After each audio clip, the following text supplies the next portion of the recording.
स्वागत है आपका हमारे YouTube चैनल टारगेट विद कमल पे। फ्रेंड, मैं करवाने जा रहा हूँ साइन थीटा का व्यापक मान कैसे निकालते हैं, और इसके पहले मैंने व्यापक मान के कैसे निकलता है साइन जीरो पे या स्टार्टिंग कहाँ से होती है, ये मैंने अपना एक वीडियो अपलोड किया है अपने चैनल पे। तो आप हमारे प्लेलिस्ट में जाकर देख सकते हैं, क्योंकि वो नहीं समझेंगे तो ये नहीं समझ में आएगा, और अगर ये समझ में आ गया ना तो हर चीज़ समझ में आने वाली। तो चलिए स्टार्ट करते हैं। साइन थीटा का व्यापक मान निकालते हैं, कैसे निकालेंगे। तो आज हमारा यही टॉपिक रहेगा, और आप लोग अगर वो हमारा वीडियो नहीं देखे हैं तो प्लेलिस्ट में आप ज़रूर देखिए, क्योंकि उसका बहुत सारा हिस्सा हम लोग इसमें यूज करने वाले हैं। तो जैसे फ्रेंड हम लोग लिख लेते हैं यहाँ पे, यहाँ से स्टार्ट करते हैं, है ना। जैसे ये लिखा हुआ है, sine theta is equal to sine theta is equal to sine alpha, और इसका निकालना है का व्यापक हल निकालना है। क्या निकालना है? का व्यापक हल। ये हमें फ्रेंड निकालना है, और आपको पता है कि इसका फार्मूला क्या होता है, तो हम लोग लिख देते हैं कि हमें लाना क्या है। तो friend, theta is equal to जो होता है वो n पाई प्लस -1 की पावर n अल्फ़ा होता है, और ये जो n होता है वो बिलोंग टू करता है किससे? z से करता है। ये हमें है। तो फ्रेंड, हमें ये लाना है कि ये दिखाना है कि ये आखिर में इतना मान आता कैसे है, तो इसके बारे में हमें डिस्कस करना है। तो फ्रेंड, जैसे ये हमारी इक्वेशन तो लिखी है, आपके सामने है, हमने लिख रखी है। तो फ्रेंड, हम स्टार्ट करते हैं यहाँ से, और मान लेते हैं कि बराबर होगा। तो मानते हैं, माना sine theta is equal to है साइन अल्फा के इज इक्वल टू, ये बराबर में, इसमें कोई दिक्कत नहीं है। फ्रेंड, इसको साइड चेंज कर लेते हैं। तो साइन चेंज करेंगे साइड, तो sine theta minus sine alpha is equal to क्या बनेगा? 0 बनेगा। ये भी हो गया, कोई दिक्कत नहीं है। अब यहाँ पे ये दिख रहा है sine C minus sine D type का, तो इसमें हम लोग फार्मूला लगाने वाले हैं sign C minus sine D का। तो फ्रेंड, फार्मूला लगाएंगे तो यहाँ पे हो जाएगा 2 कॉस, फार्मूला क्या होता है फ्रेंड, पता है? नहीं पता है? हम लिख देते हैं, sign C minus sine D, ये फार्मूला हम लिख रहे हैं यहाँ पे। तो ये होता है sine C minus sine D is equal to 2 cos C plus D by 2 into sine C minus D by 2। इस तरीके से फार्मूला होता है। तो आपके सामने हमने फार्मूला लिख दिया। अब फ्रेंड, यहाँ पे हम लोग लिखेंगे 2 कॉस, क्या होता है? C plus D by 2। तो सी प्लस डी बाई 2 अगर हम लोग करेंगे तो ये आएगा हमारा theta plus alpha by 2 into sine theta minus alpha by 2 is equal to 0। ये हमने लिख दिया।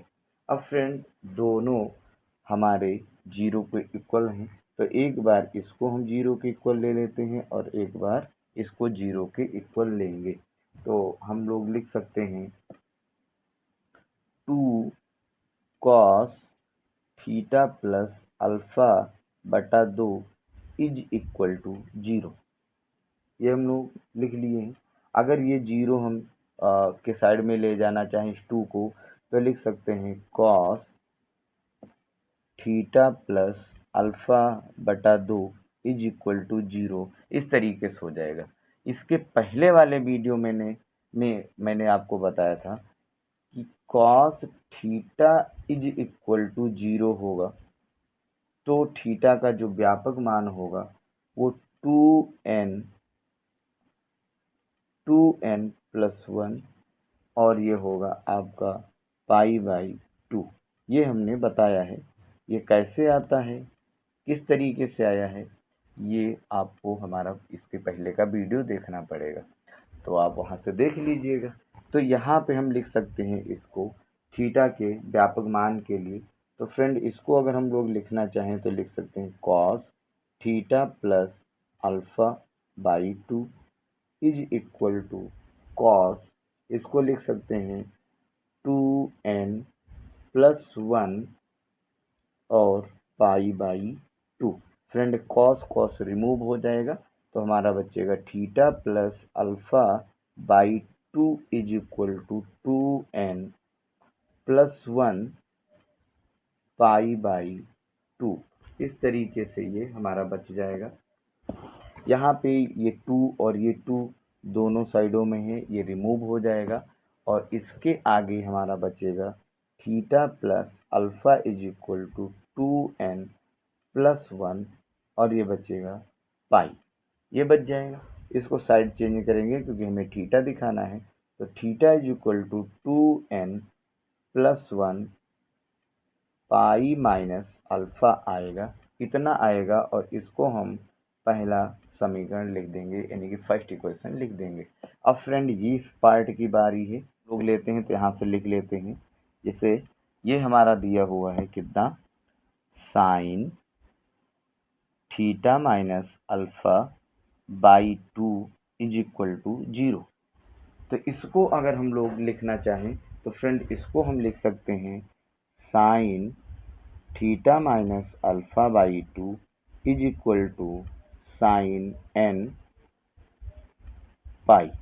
ये n पाई हम लोग लिखेंगे क्योंकि आपको हमने बताया है इसके पहले वीडियो में। फिर से फ्रेंड वही बात आती है कि आपको हमारा वीडियो देखना पड़ेगा इसके लिए कि ये हमने कैसे लिखा, क्योंकि फ्रेंड ये होता है sine theta is equal to अगर 0 डिग्री हो तो थीटा का जो व्यापक मान होता है वो n पाई होता है। ये मेरे पहले वीडियो में इसके बारे में मैंने डिस्कस किया है। तो फ्रेंड साइन साइन रिमूव होगा तो थीटा माइनस अल्फ़ा बाई 2 जो होगा वो हमारा n पाई होगा, इस तरीके से होगा। क्रॉस मल्टीप्लाई करें तो 2 यहाँ पे आएगा, तो theta minus alpha is equal to n pi. ये फ्रेंड यहाँ पे आएगा 2, यहाँ पे आएगा n और यहाँ पे होगा पाई। थीटा रोक लें तो ये 2n पाई प्लस अल्फ़ा और ये एक बन जाएगी हमारी सेकेंड इक्वेशन। सेकेंड इक्वेशन जो ये बनेगी, इन दोनों से हम लोग निकालने वाले हैं वो मान जिसकी हमें ज़रूरत है। और यहाँ पे आपके सामने हमने लिखा था कि हमें क्या लाना है। इसे हमें लाना क्या है फ्रेंड, यहाँ पे देख लीजिए, इस समीकरण की ज़रूरत है और इसको हमें लाना है। तो इन दोनों को एक में मिला के हम लोग लिखने वाले हैं। तो फ्रेंड इसको थोड़ा हम लोग समझते हैं ये लिखा क्या है। देखिए जैसे ये लिखा हुआ है 2n प्लस 1 पाई। फ्रेंड जो ये लिखा है, ये लिखा हुआ है विषम संख्या लिखी हुई, विषम संख्या लिखी है, यानी कि ऑड नंबर लिखा हुआ है। यहाँ पे अगर हम लोग 1 डालेंगे, 0 डालेंगे तो फ्रेंड ये पाई बचेगा, 1 पाई अकेला बचेगा। यहाँ पे अगर 1 डालेंगे तो 2 1 3 पाई हो जाएगा।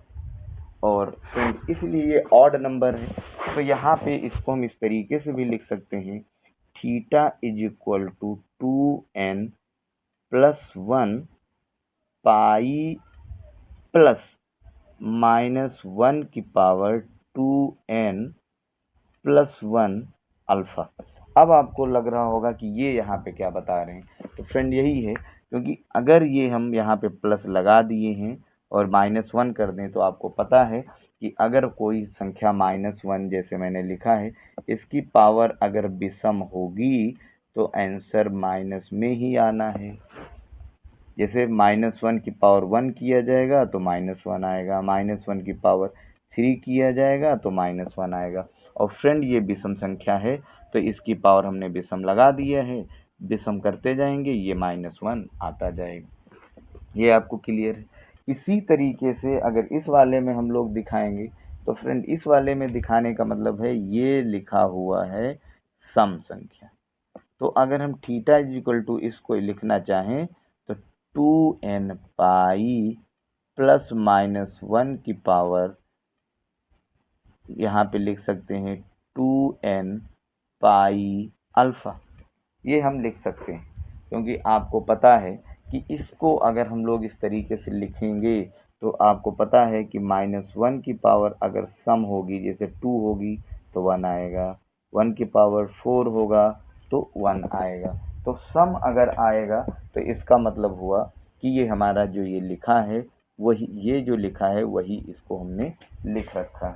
तो अब यहाँ पे हम लोग दोनों को एक में अगर हम लोग मिला के लिख लें तो क्या होगा। तो फ्रेंड यहाँ पे हमारा लिखा हुआ है सम, ये पाई अगर हटा भी दें तो कोई दिक्कत नहीं है, क्योंकि 2n जो होगा वो हमारा सम होगा। तो यहाँ पे हम लोग लिख सकते हैं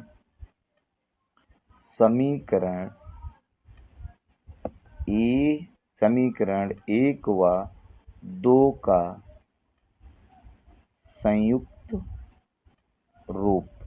संयुक्त रूप का मतलब है फ्रेंड कि ये भी हमारा एक आंसर है, ये भी सही है, ये वाला जो हमने लिख रखा है इसका रूप ये हमने बनाया है। एक ये समीकरण है, ये भी आंसर सही है, इसका रूप एक हमने ये बनाया है।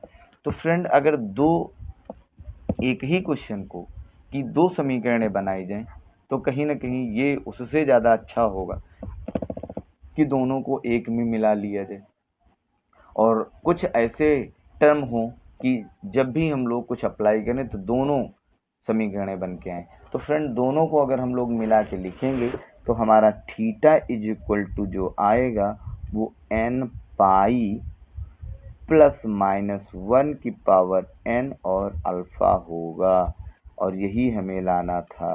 अगर आपको नहीं समझ में आया है तो हम बता देते हैं फ्रेंड। अगर हम लोग यहाँ पे विषम रखेंगे, जैसे ये हमारा विषम है, तो यहाँ पे अगर हम लोग विषम रख देंगे, जैसे लिखा हुआ n पाई प्लस -1 की पावर अगर हम 3 लिख दिए तो यहाँ पे 3 कर दिए हैं तो यहाँ पर भी हमारा 3 होगा। तो फ्रेंड अगर यहाँ पर भी हमारा 3 होगा तो कितना हो जाएगा, ये आएगा तुम्हारा 3 पाई आएगा, आएगा कि नहीं आएगा।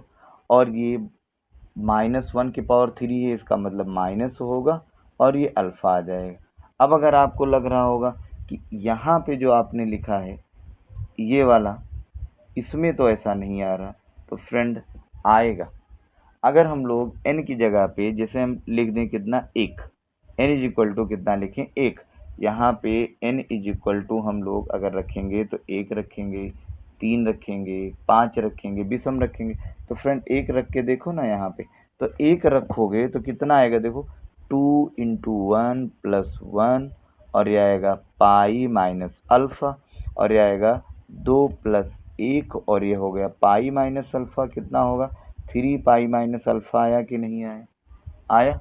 तो आप ये देख लो, ये वाला और ये वाला एक जैसा दिख रहा है, तो जब इसका मान और ये एक जैसा दिख रहा है तो इस वाले को अगर हम इस तरीके से लिख लिए हैं तो कोई दिक्कत नहीं है, पहले वाले इसको सॉल्व हो रहा है। अगर इस वाले को देखा जाए तो एक बार विषम सम रख के देख लेते हैं, क्योंकि हमने विषम रख के देखा है। तो सम रख के देखते हैं, तो यहाँ पे कोई नंबर जैसे 2 ले लें तो यहाँ पे कितना आएगा, यहाँ पे 2 आएगा, पाई आएगा, प्लस आएगा, -1 की पावर 2 अल्फ़ा आएगा।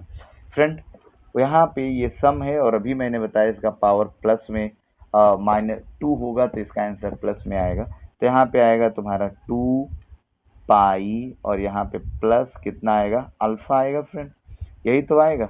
अब यहाँ पे हम लोग 1 रख के देखते हैं, देखो 1 यहाँ पे रखो, कितना आएगा फ्रेंड, 1 रखोगे तो 2 into 1 pi plus 2 into 1 into और प्लस अल्फ़ा होगा, कितना आएगा फ्रेंड, 2 पाई प्लस अल्फ़ा। आया कि नहीं आया, आया। तो यहाँ पे हम देख सकते हैं जब हमने यहाँ पे 1 रखा तो ये वाला सेटिस्फाई हो गया, यहाँ पे n इज इक्वल टू 1 रखा तो ये सेटिस्फाई हो गया। तो इन दोनों को मिला करके अगर हमने ये लिख दिया तो इसका मतलब ये सही है। तो यहाँ पे सम विषम है, यहाँ पे सम है, और सम और विषम वाले को हमने मिला के ये वाली समीकरण तैयार किया, और यही है साइन थीटा का व्यापक मान। यानी कि आपको हम बता दें कि अगर आपको कहीं पर sine theta is equal to sine alpha का फॉर्म मिल जाता है तो आप यही फार्मूला लगा के हल करेंगे। और तभी आपका आंसर आएगा। फॉर एग्जांपल हम बता देते हैं आपको एक क्वेश्चन, जैसे लिखा हुआ है sine theta is equal to 1/2, ये लिखा है। तो इसको आप लिख सकते हैं sine theta is equal to sine π/6, क्योंकि फ्रेंड साइन में 1/2 होता है, वो साइन 30 का मान होता है। π/6 का मतलब ये 30 ही लिखा हुआ है हमने। अब यहाँ पे लिखेंगे sine theta is equal to, ये हो गया हमारा साइन। अब फ्रेंड ये वाला फार्मूला लगाएंगे तो यहाँ पे कितना होगा, इसको लिखना चाहें तो हम लिख सकते हैं यही, ये जो हमने लिखा है ये लिखेंगे n लिखेंगे, पाई लिखेंगे, प्लस लिखेंगे -1 की पावर अल्फ़ा, सॉरी फ्रेंड यहाँ पे n करेंगे और इसकी जगह पे ये π/6 ये हम लोग करने वाले हैं। कितना करेंगे 6। तो ये थीटा इज इक्वल टू जो हमारा आएगा ये पूरा आएगा, सिर्फ अल्फ़ा की जगह पे ये वाला मान बढ़ जाएगा। इसका मतलब आएगा n पाई प्लस -1 की पावर n π/6, और ये हमारा इसका आंसर हो जाएगा। तो फ्रेंड ये कैसे आता है ये हमने बता दिया है, लेकिन आपको अगर क्वेश्चन सॉल्व करना पड़ेगा तो इसकी वैल्यू आपको याद रखना पड़ेगा, ये वाला मान आपको याद करना पड़ेगा कि साइन होता क्या है, साइन थीटा का जो व्यापक हल होता है वो क्या होता है। तो ये आपको याद रखना होगा, और ये कंडीशन तभी आएगी जब साइन थीटा जो होगा साइन अल्फ़ा के बराबर होगा, यानी कि स्क्वायर नहीं होगा। अगर आपका स्क्वायर लगा होता है, यहाँ पे हम लिख सकते हैं कि अगर लिखा होगा sine square theta is equal to sine square alpha, तो आपका जो थीटा का हल होगा वो n pi plus minus alpha आएगा। इस तरीके से आप करोगे। अगर आपको लगता है कि इसका फार्मूला कोई एग्जाम्पल चाहिए तो फ्रेंड हम एग्जाम्पल में करवा देते हैं। जैसे लिखा हुआ है sine square theta is equal to 3/4, तो इसको अगर हम लोग लिख लें तो लिख सकते हैं sine square theta is equal to √3/2 का होल ऑफ स्क्वायर। अब इसको हम लिख सकते हैं friend sine square theta is equal to sine, ये √3/2 मतलब ये फ्रेंड लिखा हुआ है साइन 60 का मान होता है, तो इसको π/3 करेंगे और होल ऑफ स्क्वायर कर देंगे। अब फ्रेंड इसको हम लिख सकते हैं sine square theta is equal to sine square π/3। अब आप यहाँ पे देखिए कि ये वाला रूप और ये वाला रूप एक जैसा आ गया है। इसका मतलब यहाँ पे जो इसका हल होगा थीटा इज इक्वल टू ये आपका n होगा, ये वाला पाई होगा, और ये प्लस होगा माइनस होगा, और इस अल्फ़ा की जगह पे ये वाली वैल्यू आएगी। इसका मतलब π/3 होगा, और इस तरीके से इसका मान आपके पास होगा। तो ये बहुत इम्पॉर्टेंट है और आपको समझ में आया होगा। साइन 0 के लिए मैंने बताया था आपको इसके अपने पहले वीडियो में, तो इसके पहले वाला वीडियो आप ज़रूर देखिएगा, तभी ये आपको समझ में आएगा। और अगर आपको हमारा वीडियो पसंद आता है तो आप हमारे वीडियो को लाइक करें, चैनल सब्सक्राइब करें, कमेंट करके बताएं आपको ये टॉपिक कैसा लगा। Thank you.